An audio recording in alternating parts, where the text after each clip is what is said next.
Hey everybody, I'm Catherine Sprung and I'm going to be making chocolate chip cookie butter, but with a spin, of course. We have a special product. This is Think.Eat.Live's sunflower seed flour. So the cool thing about this is that it removes a lot of those allergens. So it is wheat-free, gluten-free, nut-free, dairy, all of those things, non-GMO. So this recipe in particular is going to be free of all of those allergens, and it's also going to be vegan. So we're going to be making this vegan chocolate chip cookie butter, and I'm really excited to get started on this. So let's jump right in. So first we've got our pack here of this sunflower seed flour, which I personally have never used before and didn't know was a thing. So I'm pleasantly surprised about this, and I think that a lot of people too who may have a gluten allergy or need peanut-free things or things of that nature are going to find out about this.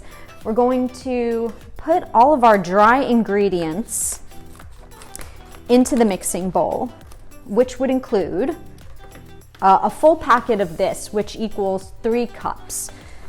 So we're going to do 3 cups of this, or 1 package, just all in the bowl. In here I have equal parts of white and dark brown sugar.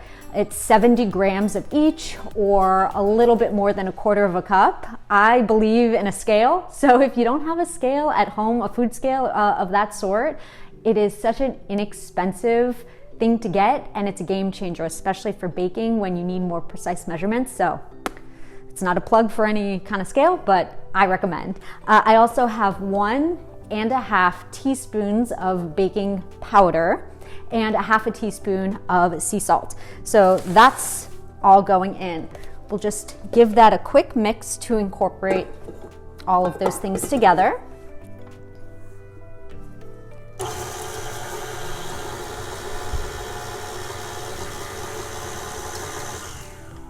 That's all we need there. And then for our wet ingredients, I am using a vegan butter. Of course, you can use regular or any kind that you want. I have 3 ounces of that.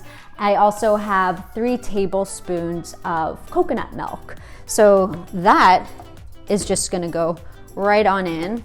I'll unhook this so you can get a better angle. Make sure all of those ingredients get inside. All right, once we've got that in, lock that back into place. Just give it a few rotations. All right, so for this, it comes together really quickly, really nicely. And you can see here, as soon as it starts to kind of form together and all of the ingredients are incorporated, we're pretty much good to go.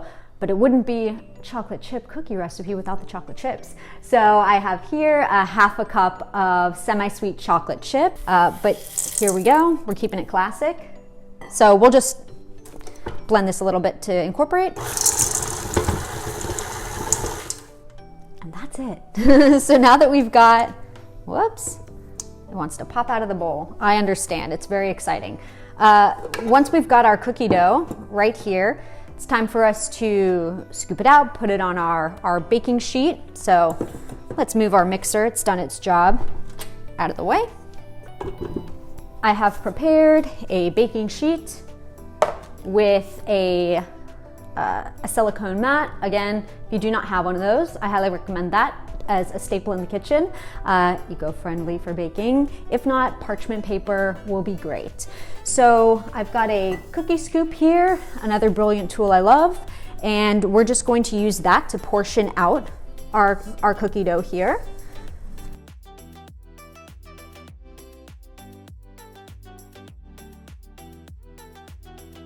We need to be a little bit more strategic about it. So here we're gonna want really flattened out cookies so we can get them super, super crisp. When we're making that cookie butter, you don't want there to be a lot of moisture left in those cookies. You're not gonna get that same result. It's gonna probably be a little wetter, a little oilier. So this is gonna help us get there. So we're gonna prepare. So you could leave them as they are, or what I'm going to do is flatten them out. So you can grab just a little piece of, this is bakery tissue, parchment paper, whatever you want, and then something with a with a flat side to it. So I just so happen to have this roll of twine with this perfectly nice flattened side, and it's like gripping, you know, quality is already intact. So I'm using this. You can use anything with a nice flat side to it. But then we just press here and flatten it down.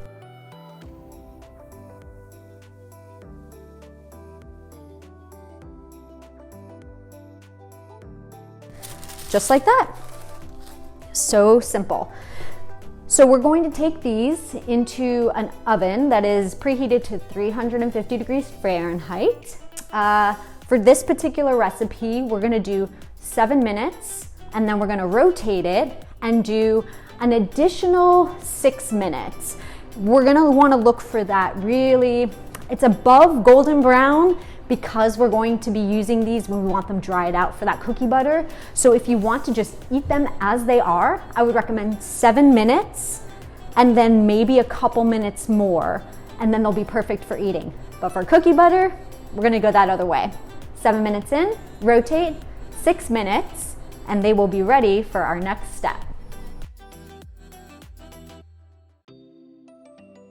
Our cookies are out of the oven, so you can see that they are that darker color now. A lot of that moisture has been sucked out of them, so they're ready to be made into cookie butter. So I've got another one of my best friends here, food processor. If you don't have a food processor, you can use a blender as well. That would be totally fine. But if you do have a food processor, that's the way to go. So here we're gonna use, so I had initially scooped out 6 portions, but of course I made some more in advance because we're gonna need 8 ounces of these cookies. Again, that scale comes into play. So we're just going to make it a little bit easier on the food processor. I'm just gonna kind of break it up a little bit.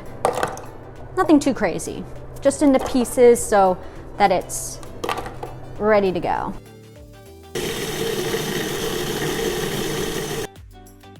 Now I want to take a break just to kind of show you what we're looking for. The more that you blend this, we want to get it really, really down there. It's almost going to look like it's done, like it's almost a cookie butter already, but it's not quite there yet. So let's unlock this top so you can kind of see what we've got going so far. So it has changed quite a bit, as you can see, but it's still a bit coarse, and it is sort of like a nut butter almost. But we want to kind of scrape down some of those sides so that we can, you know, make sure that everything is getting nicely incorporated. And we can let it blend for just a little bit more, just so that we get that cookie as finely ground as we can. And then we'll just add in the rest of our ingredients.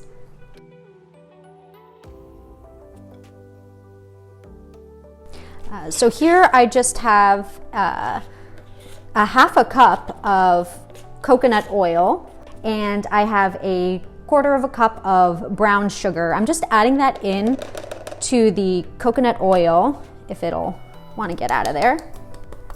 There we go. Just so that we can get that kind of absorbed into that a little bit more just before going right in. And then this is just going to go right on in.